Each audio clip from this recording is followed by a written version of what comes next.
আসলে অনেকেই মানুষ বলে যে এখানে নাকি আপনারা চিনি দেন আগে, এটা কি সত্যি? কতটা সত্য একটু বলেন। প্রিয় দর্শক, আসসালামু আলাইকুম। প্রতিদিনের মতো আমি আপনাদের সাথে আছি মোহাম্মদ আব্দুল কাদের, নেচার উইথ কাদের ফেসবুক পেজের অনার।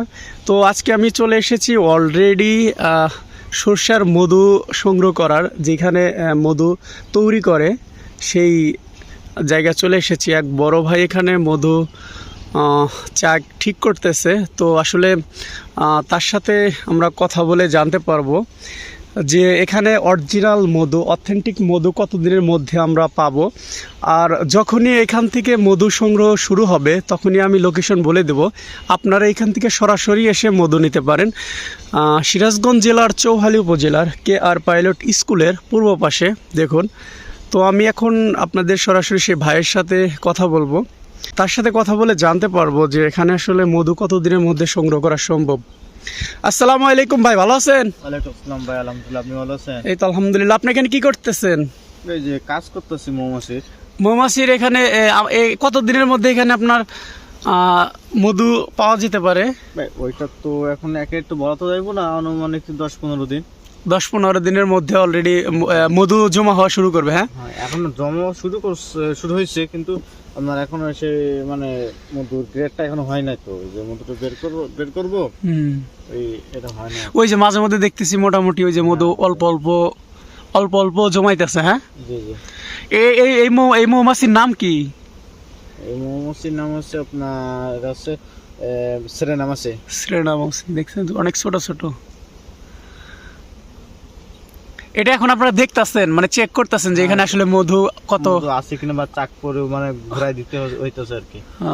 এখন আপাতত এই মৌমাছি কি মানে কি দিয়ে পালতেছেন, মানে বেঁচে থাকার মাধ্যম কি?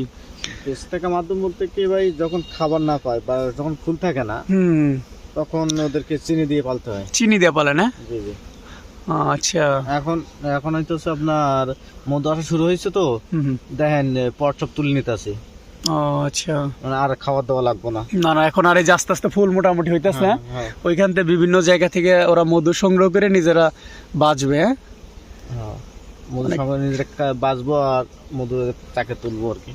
আসলে অনেকেই মানুষ বলে যে এখানে নাকি আপনারা চিনি দেন আগে, এটা কি সত্যি? কতটা সত্য একটু বলেন তো। চিনি বলতে কি আপনার, এগুলো যখন আনসিজন থাকে, হ্যাঁ, যখন মধু থাকে না বা ফুল থাকে না, সব ফুলে তো মধু হয় না, না বুঝছেন, তখন ওদেরকে আমাদের চিনি দিয়ে পালতে হয় বাঁচিয়ে রাখার ক্ষেত্রে। হ্যাঁ, আর যখন মধু আহরণ শুরু হয়ে যাবে তখন আর চিনি দিলেও খাইবো না, তখন ওরা যে মধুটাই খাবে। আসলে মধু সাদার চিনির স্বাদ তো এক না, সম্পূর্ণ আলাদা। প্রিয় দর্শক, আপনারা অনেকেই ভুল ধারণা নিয়ে থাকেন যে যারা এই যে বক্সের মাধ্যমে মধু সংগ্রহ করে তারা আসলে চিনি দেয়। এটা আসলে ভুল।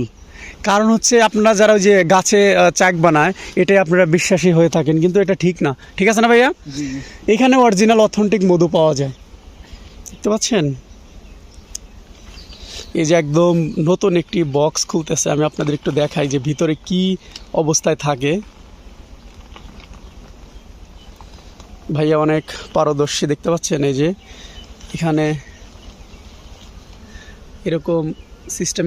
এখন মধুর কম মানে এখনো ফুল হয়নি, এজন্য অর্ধেক দিয়ে রাখছে। যখন পরিপূর্ণ মধু আসবে তখন এটা বক্স ফুল থাকবে আর কি চাকে। ঠিক আছে না ভাইয়া? মাছও কম আছে। হ্যাঁ, এখন মৌমাছিও কম, দেখতে পাচ্ছেন। আপনাদের অন্য কোথাও মৌমাছি তো আর এখানে আসবে না, তাই না? শুধু আপনার এইখানে যেগুলো আছে ওইগুলো এখানে থাকবে, তাই না? হ্যাঁ, এগুলো ঠিক। আচ্ছা,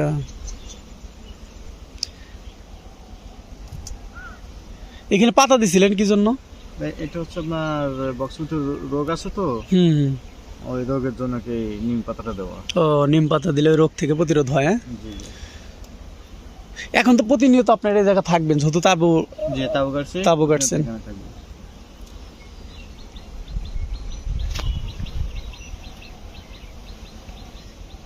ওকে ভাইয়া, ভালো থাকবেন। হ্যাঁ, আসসালামু আলাইকুম।